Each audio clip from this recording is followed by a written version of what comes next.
Good evening. We are back with chapter 6 from William Cooper's Behold a Pale Horse, and we are discussing FEMA as a tool to establish a police state. And we've been going over Dr. Papp's 1979 report on the concentration camp program for the Department of Defense within the United States. And we have covered a national emergency, the total takeover, and implementing the new government. So we are going to get straight back in. If I can find my place, pardon me, to controlling the masses. And here we go.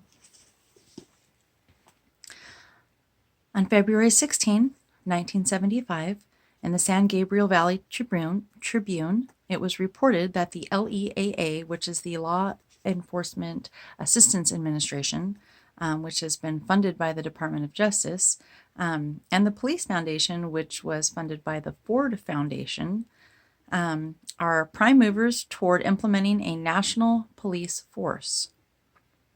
Each, however, contends they support local police agencies. The total program invoices military units that have the function of taking over the administration of local and state governments. The program is Operation Cable Splicer, and by the Army Civil Affairs Group, a subplan of Operation Garden Plot, which is the martial law program.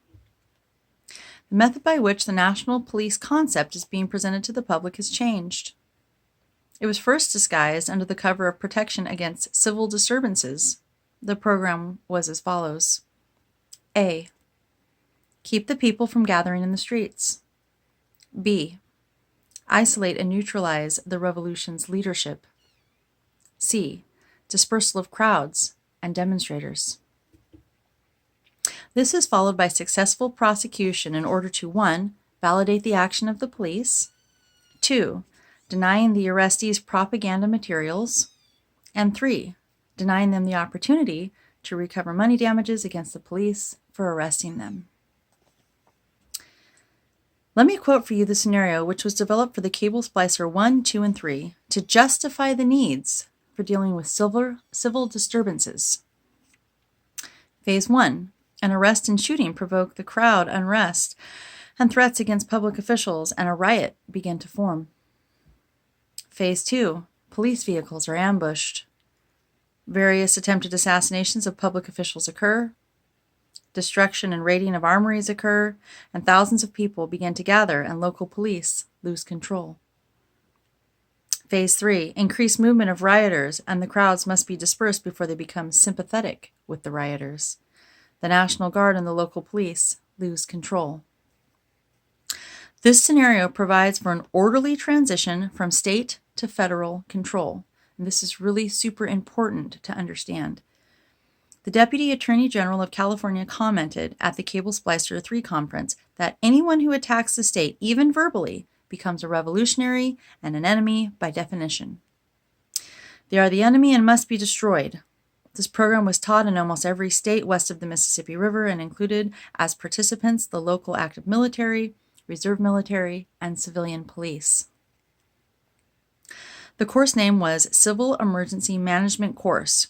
The official explanation that was to be given if any questions were asked about the program was, this activity is a continuous, joint law enforcement military liaison effort and continuation of coordination established last year. In 1976, the Oakland Tribune carried the most complete explanation of what is planned, is reported in its entirety in the National Chronicle, which added an analysis to the story. The Oakland Tribune's editor died suddenly after the story was published. And I quote, last Saturday, the California National Guard unveiled a new law enforcement assistance force, L.E.A.A., a specially trained and outfitted military police unit whose members will serve as shock troops in the state's war against political protesters and demonstrators. I saw a full-dress exhibition of what the California National Guard has planned for the next American Revolution. helicopters, SWAT teams, civilian military policemen in jackboots and helmets, 12-gauge shotguns, 38 and 45 caliber, pistols, radios, walkie-talkies, and electronically controlled intelligence centers wired for instant communications with any police force in the state. L.E.A.A is a 1,000-member unit L.E.A.A is a 1,000-member unit put together this year to handle unique law enforcement problems such as mass civil disobedience. And keep in mind, this was written with some 40 plus years ago. Such as mass civil disobedience, protest demonstrations, and riots. In other words, breaking heads and taking names. L.E.A.F has the support of Governor Brown, $250,000 worth of grants from the federal government, and no public opposition from civil liberties groups. For all its ineptitude, however, L.E.A.F has a frightening possibility from a civil liberties standpoint. It is a direct product of the California Cable Splicer Conferences, a series of high-level secret meetings between government officials, law enforcement officers, and military planners held during the late 60s and early 70s, and meetings were held as late as 1975, so far as many public records show. These were the conferences which Counterspy magazine has identified as California's Garden Plot subplan. Gary Davis, Governor Brown's right-hand man, says L.E.A.F is to assist civil police, not to replace them.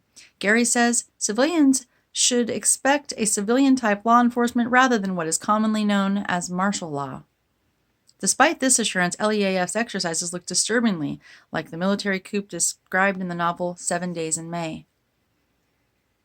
L.E.A.F soldiers with nightsticks stood at intersections, stopping cars with suspicious occupants, checking ID cards, and generally intimidating onlookers with their SWAT-style uniforms, their sidearms, and helmets.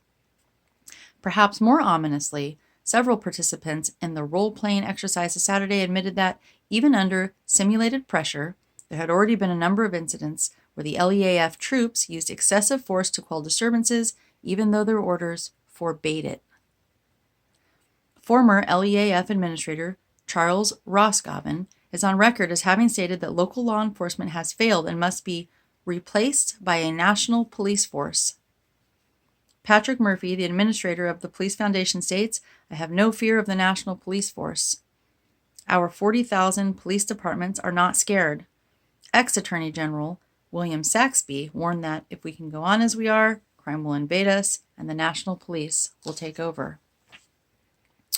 For the policemen who do not cooperate and still want to be policemen, there is the Program of Contemporary Research, Incorporated, an organization of psychologists, sociologists, educational specialists, and economic experts who work toward a solution of many of today's social problems. The same organization developed specialized computer programming for the new worldwide military command and control system, as well as computer-based systems for law enforcement agencies at all levels of government. The L.E.A.A alone will receive over $1 billion a year for the next 4 years, even though it has been ineffective against crime. This is because the L.E.A.A is not geared toward fighting crime. It is geared toward developing a system for takeover of the United States with the assistance of the Department of Defense. Real quickly, I'm just going to jump ahead just half of a paragraph into the planned police state. One of the programs the L.E.A.A works on in its fight against crime is psychosurgery. If you don't cooperate with their programs, you are merely operated on so that you will be as cooperative as an adding machine. Or the L.E.A.A supports drug research for the same purpose, to neutralize neurological sources of violence. Hence, as an example, if a law were passed whereby the ownership of firearms were declared illegal and you were to disobey, you would simply be placed in one of these programs for not cooperating.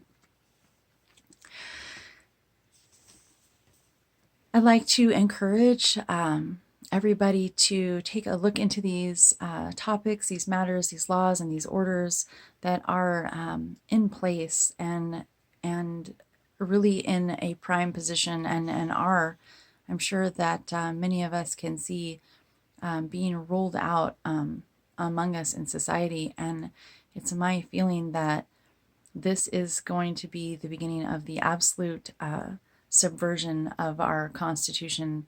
And if we're not careful, we might lose our rights while we're fighting concocted agendas.